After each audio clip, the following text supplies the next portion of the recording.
Hello, friends. In this video, we want to share the stories of people who have recently left this world. Their lives and legacies deserve to be remembered, and we hope you will discover something meaningful about them today.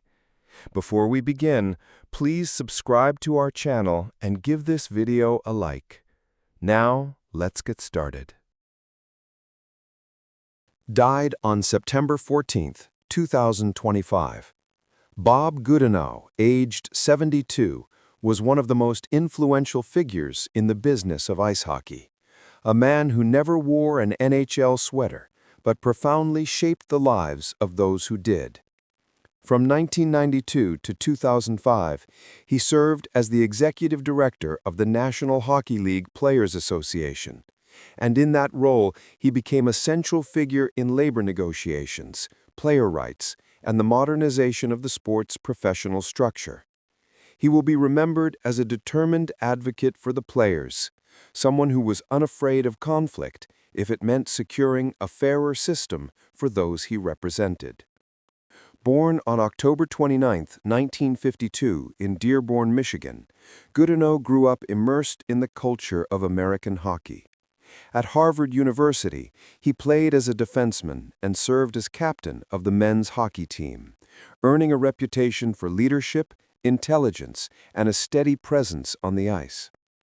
After college, he spent time playing professionally in the International Hockey League, but he soon turned his focus to law, studying at the University of Detroit and beginning a career that combined legal skill with his lifelong knowledge of the game. His early work as a player agent taught him firsthand about the vulnerabilities athletes faced in contract negotiations and the need for stronger representation. That perspective shaped his approach when he became head of the NHLPA in 1992. Under his leadership, the union expanded dramatically. Staff numbers grew, licensing and marketing deals were established to give players more control over their own image, and support programs were created for health, substance abuse recovery, and post-career transitions. Beyond boardrooms and bargaining tables, Goodenow was known as a devoted family man, remembered for his generosity and humor away from the public spotlight. He is survived by his wife Wendy, their children Joe, Catherine, and Carrie, and several grandchildren. Bob Goodenow's passing marks the loss of a man who helped transform hockey's labor landscape. His legacy is seen in the stronger protections, expanded benefits, and greater respect players now receive. He leaves behind a history of resilience and advocacy, proof that even in the often unseen corners of sport, leadership can shape the game for decades to come. Died on September 13, 2025. Earl Stanford Richardson was an American educator whose leadership transformed Morgan State University into a stronger, more visible, and more influential institution. Serving as the 9th president from 1984 to 2010, he guided what came to be called Morgan's Renaissance, a quarter-century of ambitious growth that reshaped the university's academic profile and physical campus. During his tenure, Morgan expanded doctoral programs, strengthened research initiatives, and invested in state-of-the-art facilities, from modern laboratories to new residence halls. He fought persistently for equity in funding for historically black colleges and universities in Maryland, ensuring that Morgan would have the resources to compete nationally. Born on September 25, 1943, in Westover, Maryland, Richardson grew up on the Eastern Shore in a family and community that instilled in him discipline, perseverance, and the conviction that education was the surest path to opportunity. After earning his bachelor's degree in social science from Maryland State College in 1965, he continued at the University of Pennsylvania, completing both a master's degree and a doctorate in education. Between these achievements, he served in the United States Air Force from 1965 to 1969, an experience that honed his leadership skills and gave him a sense of duty that he later carried into academic life. In his early career, he worked in teaching, admissions, career services, and administration at the University of Maryland Eastern Shore and within the broader university system of Maryland. These roles gave him a deep appreciation for the struggles faced by first-generation students and those coming from underserved communities. He became convinced that historically black institutions had to be not only places of access, but also centers of excellence and innovation. By the time he assumed the presidency of Morgan State in 1984, he had both the vision and the experience to act decisively. Over the next 26 years, he secured resources, recruited faculty, and inspired generations of students. His legacy is visible not only in the physical growth of the campus, but also in the confidence of alumni who graduated under his leadership, many of whom went on to distinguish themselves in education, business, government, and the arts. Earl S. Richardson's passing marks the loss of the leader who believed that higher education could open doors that once seemed forever closed. He will be remembered for his courage, his persistence, and his lifelong devotion to the cause of equity in education. Died on September 14, 2025.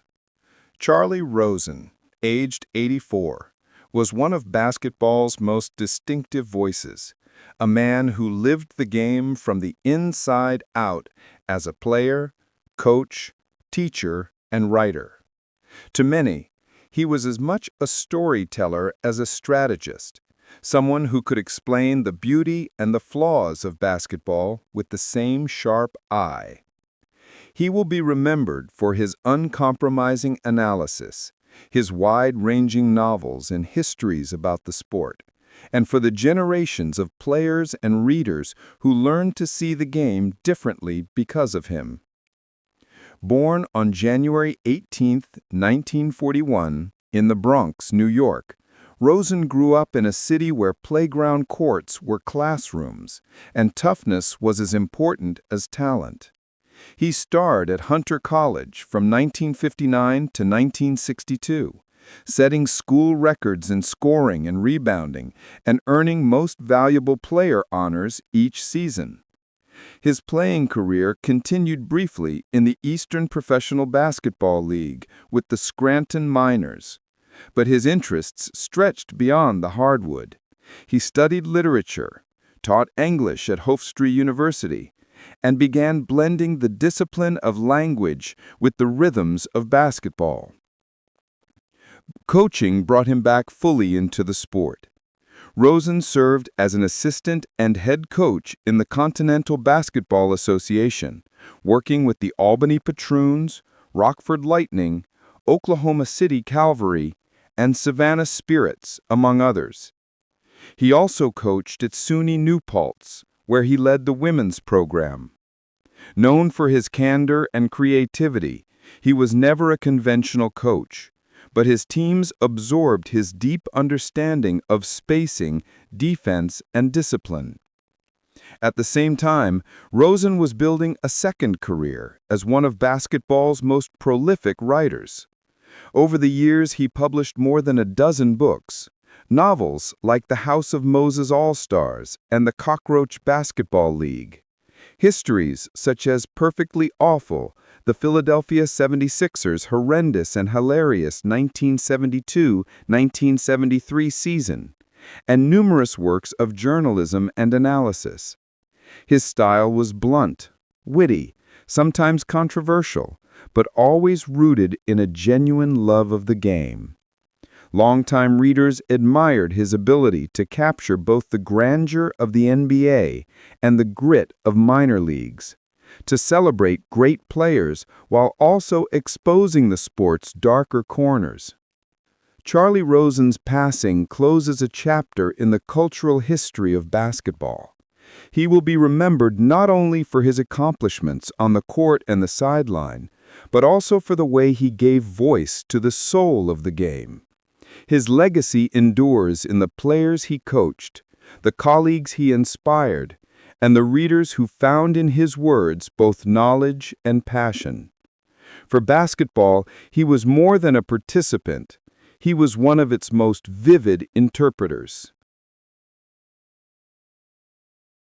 Born on April 25, 1940, in East Harlem, New York City, Alfredo James Pacino came into the world in the shadow of hardship, but with a spark that would one day illuminate the stage and screen. Today, his name stands among the immortals of cinema, but his beginning was far from glamorous. He is known globally as one of the greatest actors of his generation, celebrated for unforgettable roles in the Godfather trilogy, Scarface, Serpico, and Scent of a Woman, for which he won the Academy Award. His life's achievement lies not only in the awards or the iconic lines he delivered, but in his ability to embody raw humanity, to give voice to ambition, pain, love, and rage in ways that continue to resonate.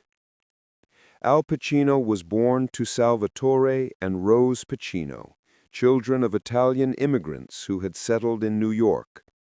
When Al was just 2 years old, his parents separated, and he was raised primarily by his mother and grandparents in the Bronx. These early years were defined by struggle. Money was scarce, apartments were cramped, and the streets were alive with both opportunity and danger. Yet amid this, Al developed an imagination that seemed boundless. Friends remembered him as a boy who could mimic voices, invent stories, and command attention with a certain restless energy. School was never his strong suit. He often found himself distracted, disinterested in conventional lessons, and by his teenage years, he was far more captivated by movies and plays than textbooks. He attended the High School of Performing Arts for a time, nurturing his early interest in acting. But the rigid expectations of academics left him discouraged, and he eventually dropped out. That decision set him adrift in the eyes of many, yet it also freed him to pursue the one thing that gave him a sense of identity: the stage. His adolescence was marked by searching and survival. Pacino worked odd jobs: messenger, busboy, janitor, whatever would cover rent and food. At the same time, he gravitated toward theater groups in downtown Manhattan, sitting in on rehearsals, absorbing performances, and dreaming of being the one in the spotlight. His world was small, but his ambitions were vast. Though he faced skepticism from those who thought he was chasing illusions, Al clung to the conviction that acting was not just something he wanted to do, but something he had to do. These early years in East Harlem and the Bronx shaped him profoundly. They gave him the toughness that would later resonate in his gangsters and cops, the vulnerability that would emerge in his wounded heroes, and the restless intensity that became his trademark. Long before the world knew his name, Al Pacino was already forging an identity out of hardship, discipline, and imagination, laying the foundation for a journey that would take him from the backstreets of New York City to the summit of world cinema. As Pacino entered his 20s, the uncertainty of his early years began to solidify into a clearer sense of direction. Though he had drifted after leaving school, he carried with him an unshakable belief that acting was his calling. To pursue it seriously, he sought training wherever he could find it, often sacrificing comfort and stability for the chance to hone his craft. He auditioned for various small productions, taking whatever roles were offered, while working menial jobs to support himself. His path was anything but easy. There were stretches when he slept on friends' couches, and times when poverty pressed him to the brink of despair.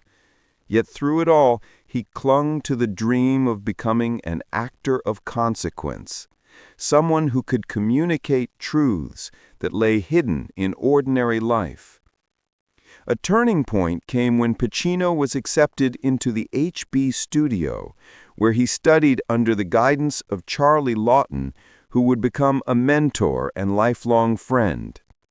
Lawton encouraged him to confront his doubts, to find honesty in every gesture, and to trust that vulnerability was as powerful as strength on stage. This mentorship gave Pacino both technique and confidence, enabling him to audition for more serious institutions.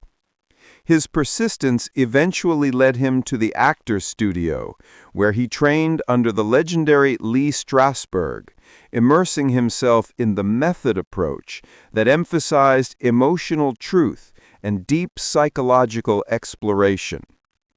The training was grueling, often demanding hours of self-examination and raw exposure, but it was exactly what Pacino craved. He began to develop the intensity that would later define his screen presence, the ability to shift from whisper to eruption in an instant, to make silence as powerful as speech. During this time, he also started appearing in off-Broadway productions. His performances, though seen by small audiences, were electric. Critics who stumbled upon them noted the arrival of a young actor who seemed to carry the whole weight of his characters on his shoulders, who could make even minor roles burn with urgency.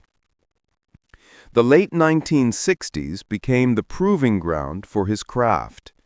Roles in plays such as The Indian Wants the Bronx, for which he won an Obie Award, revealed his talent to a wider circle in New York theater. With each performance, he earned not only accolades, but also the attention of directors and producers who sensed in him a rare presence, volatile yet controlled, raw yet precise. These years were not about fame or money, but about laying the groundwork for what would come. Behind the curtain, Pacino wrestled with the same insecurities that had haunted his youth: the fear of failure, the pressure of poverty, the uncertainty of whether the dream could sustain him. Yet each time he stepped onto a stage, those fears dissolved into focus. Acting became not just a profession, but a refuge, a place where he could transform hardship into art. By the end of the decade, Al Pacino had gone from an anonymous young man in the Bronx to one of the most promising actors in New York theater, poised on the edge of a breakthrough that would soon propel him into the cinematic spotlight. By the 1980s and 1990s, Al Pacino had already proven himself as one of cinema's most magnetic actors. Yet his career entered a new, even richer chapter, one defined by audacity, reinvention, and roles that pushed the boundaries of what audiences thought possible. Having built his name on the authenticity of the 1970s, he now embraced larger, more operatic characters, figures who burned with passion, rage, and charisma, cementing his place not only as an actor of depth, but as a cultural force. Through the late 1980s, Pacino continued to experiment, taking on roles both on stage and in film, never afraid of risk. But it was in 1992 that he achieved a milestone many believed long overdue. In Scent of a Woman, he portrayed Lieutenant Colonel Frank Slade, a blind, embittered veteran whose rough exterior concealed a deep well of humanity. The performance was commanding, tender, and transformative. His monologues rang with fire, his silences with sorrow, and his energy with a kind of desperate vitality. The role won him the Academy Award for Best Actor, finally granting him the recognition that had eluded him despite years of towering performances. The 1990s also brought Heat, 1995, Michael Mann's crime epic that staged Pacino opposite Robert De Niro in a duel of titans. As Detective Vincent Hanna, Pacino delivered a portrayal that balanced obsession with humor, intensity with humanity. The diner scene between him and De Niro became one of the most iconic moments in film history. Two masters at the height of their powers, embodying a clash of worlds with subtle gestures and simmering tension. The film remains a high watermark not only for crime cinema, but also for Pacino's career. In 1997 came The Devil's Advocate, a film that blended courtroom drama with supernatural allegory. As John Milton, the devil himself, disguised as a charismatic lawyer, Pacino reveled in theatricality, commanding the screen with fiery monologues and sly seduction. It was a role that allowed him to embrace operatic grandeur, a reminder of his ability to inhabit not only the real and gritty, but also the mythical and allegorical. Viewers saw in him both charm and terror, a combination only Pacino could deliver with conviction. By the end of the century and into the 2000s, Pacino was no longer just an actor, he was an institution. He moved seamlessly between stage and screen, between intimate character studies and sweeping dramas. His presence in films like Donnie Brasco, The Insider, and later works reaffirmed his adaptability, his refusal to be confined to any single mold. Each role carried with it the weight of his legacy, but he continued to surprise, to challenge himself, and to remind audiences why he was considered one of the greatest.